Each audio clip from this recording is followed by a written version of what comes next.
Ho, ho, ho! Welcome aboard the sleigh ride of Suds, the Spit or Swallow Beer Review's Christmas Extravaganza, with your trusty guides, Shagdog and Jammer, steering you through the snowstorm of brews. No lagers left unturned, no stouts snowed in, no ales untasted in this festive froth fest. So hang up those stockings, pop open a cold one, and let the jingle bells of joyous beer banter ring. It's a Christmas cheer like no other. Stay frosty, folks.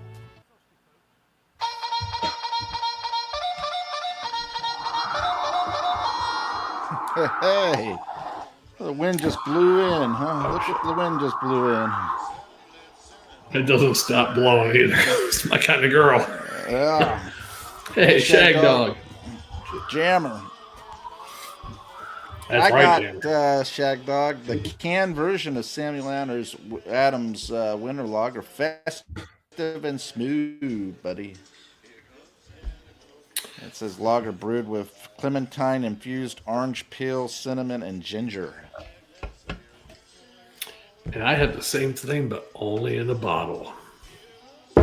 Mine says, no matter what or how you celebrate, this spiced holiday lager's rich malt notes, accents of cinnamon, ginger, and orange peel are perfect for any festivity. And you know what, Jammer? Mine says the same thing. Yeah, that's awesome, isn't it?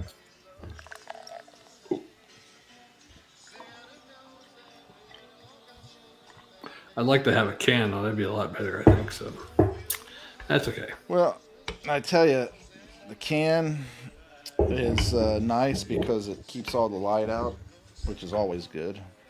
But those dark bottles are good too. Yeah. I poured it a little too hard. So I got a lot of good head there. Yeah, that's a good. I know you're jealous, Shagdog. You know, any man that gets good head during Christmas is a man worthy of getting his wings or something.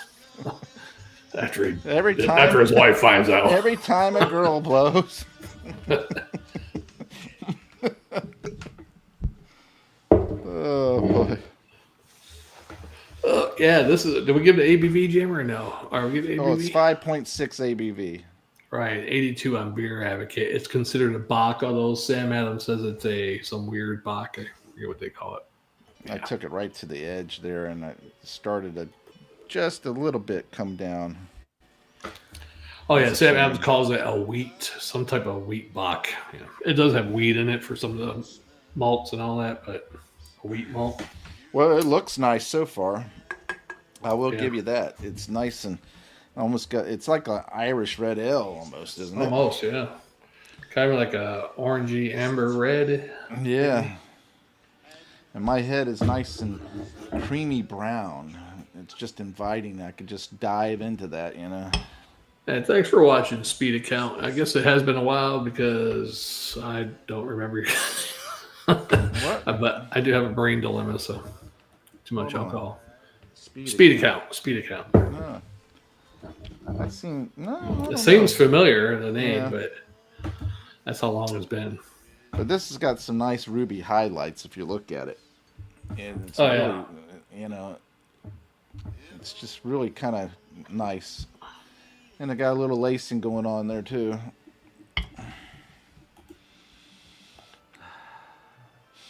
Ooh, that aroma. Toasted malt. Jake sounds familiar. Okay. Caramel. Holiday spices. Just like what they said, you know, the cinnamon in there. I got that little citrusy there. What is that other thing they put in there? Ginger, yeah. I can smell the ginger. Citrusy, malty, and the ginger. I like ginger, and but I like Marianne better. Right. Some people would prefer Mrs. Howe, but you know, to each their own, right? If you're a big gold digger and like cougars, I guess. Well, the thing is, if you get Mrs. Howe, you'll get Marianne and Ginger. That's true. And because once she dies, you'll have all the money. Right. If you get off the island. Even if you don't, you still have Marianne and Ginger. That's true. This does have malts or Sam Adams 2-row pale malt blend, caramel 60, malted wheat, Carlotta. I can't read that shit with the green under. And Munich 10. Color they say is deep ruby and bright. Well, I did say ruby. And make all your Christmases be white or ruby. Right. And may she be very happy to see you. Yeah, the most prevalent aroma to me is the caramel. I think though.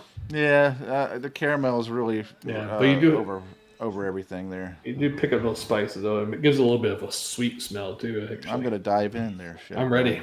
Cheers. Cheers.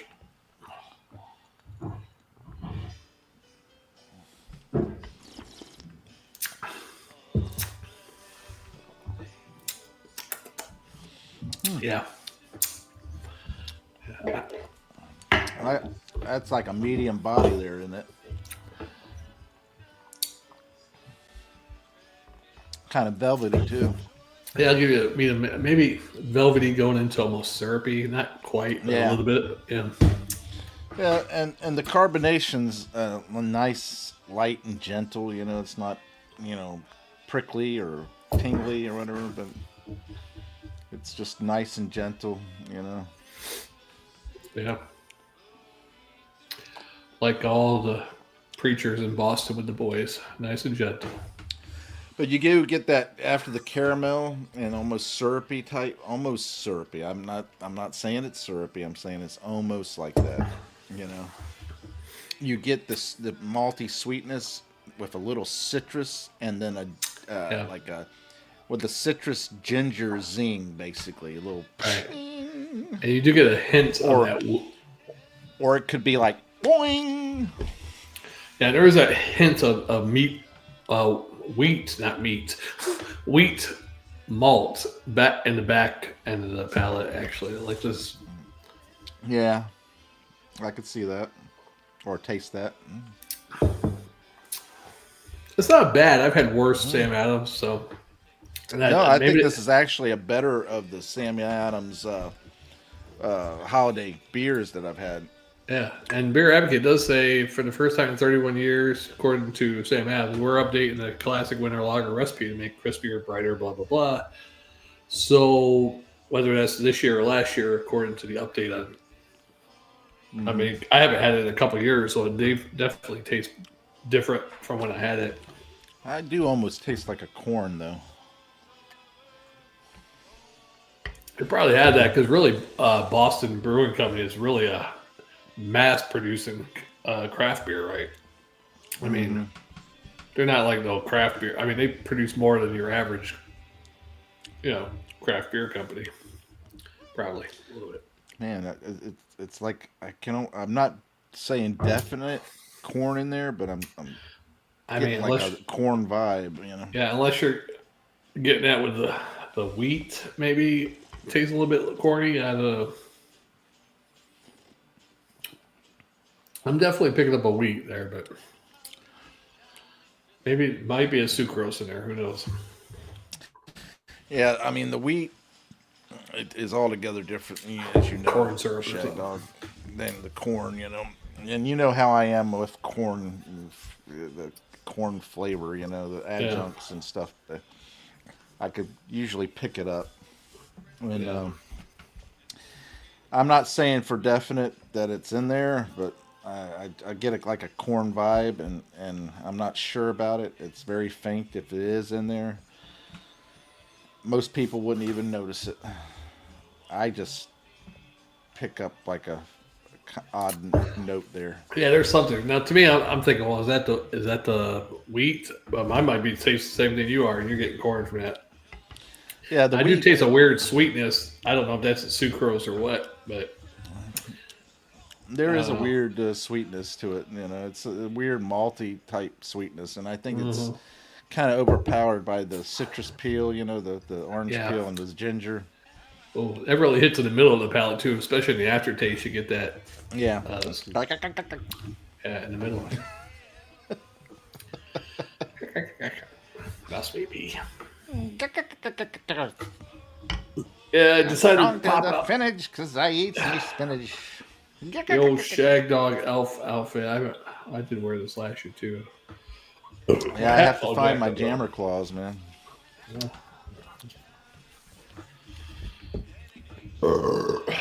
So what kind of grade are you going to give this Shag Dog? I'm not really fond of it too much. It's not real bad. I'd give it a straight up C and a swallow. Yeah, I do think it's one of the better ones that I've had by them, even though I don't care much for their holiday beers. But, Old Fezziwig and all them, they're all right. What was that? Chocolate Bock one was probably the better one. Yeah, but that tastes. And even then, when you compare it to other chocolate Bocks, yeah, because that was like the first chocolate Bock I had. I don't know about you, but it was great the first time we did it. And the second year we did it, it was all right too. But after that, had it one other time, didn't taste as good. No, I think they kind of cheapen it up as it goes. But I would say a C is respectable for this. And swallow and a quarter, because I could drink it. It's got that little zing, to it and everything. But it's a nice take on it. It's got the cinnamon in there, and it does have that cinnamon. You get a little bit of that throughout, and I think mostly at the beginning and middle of your palate is where that cinnamon's at, with the malty sweetness. Yeah. And then after that, it goes right into that, or I should say, the orange peel and the ginger come in right at in the middle, as the cinnamon is tapering off. It comes in and kind of gives it that zing, boing. Yeah. Yeah, I'm just glad I didn't find the 12-pack because I would like to try the Fezziwig again, and I would actually like to try that porter. Well, I found the 12-pack, and I am ready to try them all. Yeah, but I don't like buying a whole 12-pack to try 4 beers. The only reason I bought it was for the porter. Yeah, because I think that's a new one, right? Yeah, it's a new one. Yeah, that, and they got Fezziwig Limited also because they haven't had that one for a couple of years now, I guess. OVP. Yeah. Oak Vanilla Porter. Oh. So it is a variety pack exclusive. Yes. Now I'd rather get like 6 beers in a variety pack and have 2 of each. That would really make me happy. Well, they don't want you to do that because then they don't make any money off you. Right. Well, and plus that's could probably cost them too much. So now they got to do 2 other special batches, instead of just 4. Yeah. So. Well, what gets me about it too is they only put like the one. They have several seasonal ones for Christmas time. Yeah. It's not just but you only get a couple. What I do like about these variety packs now is that they're excluding the Boston Lager. Right. Yeah, they've been doing that for a couple of years now, which is a good thing. Yeah. Because every variety pack had the Boston Lager. Yeah. The damn spring, the summer, the fall Oktoberfest, or the Oktoberfest one, the winter one. It was like, what the hell? Yeah, I got it. You're pushing that Boston Lager for the time when the seasonals aren't here. You want me to try this beer. I get it. Yeah. But, I kind of had like a little Boston Lager kick back when I first tried it back in late 90s, early 2000s, maybe mid 2000s. Can't remember when the hell it was. But after about a month or two, I was like, okay, I had enough of that beer. Yeah. The only beer I think I drink pretty consistently there for a long time and really enjoyed for a very long time, and then I don't know why I stopped drinking it, but I did, was Killian's Red. Oh, yeah. And I think the only reason I really enjoyed that is because it wasn't the cheap Bud Light that they had at the bowling alley. Mm-hmm. We had Killian's Red on tap, Mm-hmm. Yeah. And it was coming from that, from the tap, so it would taste even better than what it did in the bottles. And yeah. So, but I ventured away from that, I guess after we stopped bowling and stuff like that. Mm-hmm. The one I like better than the Boston Lager was the Boston Ale, but that one you don't find around too often. No, you don't find that one very much. Yeah, there's something about the Boston Lager I just never really. Yeah. That and the ale for that matter, I never really thought, yeah, I want to drink that. England, I have a love-hate relationship with that. Sometimes I can drink it, and sometimes I don't. It just don't taste right to me. If I get it out of a can, it's okay. The bottles are hit or miss for me. The cans are okay usually. Yeah. And you know, you got the tried and true multi-massed produced beers, you know, like Busch Light and Coors Light and stuff like that. You know, if I was going to buy cheap beer, I probably still wouldn't buy that. I'd probably buy, if I could, on a regular basis, I'd probably buy the Bohemian Pilsner from. From you know one I'm talking about, right? Yeah, the one from Maryland, whatever. Pat sells them, right? Yeah. England. A lot of their specialty beers. National Bohemian, Natty Boy. Yeah. England, there's seasonal beers and stuff. I'm not really fond of a lot of their seasonal beers or anything. Their seasonal beers, I don't care much for at all. Yeah, they need to really get somebody in there that can do these weird seasonals, you know, spice it up a bit. The traditional lager, the what's the other one? The pale lager, American pale lager, whatever the other one is. The Chesterfield is pretty good. I didn't care much for Chesterfield. You didn't care for it? I like that. And that's about it. I like the black and tan. Also, I like their porter. Also, that's another hard one. Now the black and tan, I didn't mind. Yeah, I froze up or you froze up. Could have been me. Could have been me. Could be you. I don't know. Oh, you there? Yeah, I'm there. You? Did you hear me? No, I didn't hear you earlier. I couldn't hear you either. Yeah. You froze up. Did I freeze up? Oh. No, you just. Oh, you froze up again. It might be me. We'll find out when we play it back. Yeah. Just peachy. I just love peachy. That. Just let's end this fiasco of a Christmas party. All right, let's do this. Thanks for watching, commenting, liking, subscribing, and sharing. I am Jammer. That's right, and I am Shagdog. This is our Christmas extravaganza right here on the Spit or Swallow Beer Review. Hey, right on top, right on. Oh, excuse me. You know what's crazy? I think I had like a power fluctuation or something because my phone is on power right now, charging, and it just freaked out. Must be on your side. And it just knocked me completely for a loop, I guess. Huh, okay. Well, I hope it wasn't the power plant that's up north of you. With some drones or something. Blew up, you know. That's wonderful, huh? Yeah. I will see you on the next one, folks. Christmas extravaganza. All right. Bye.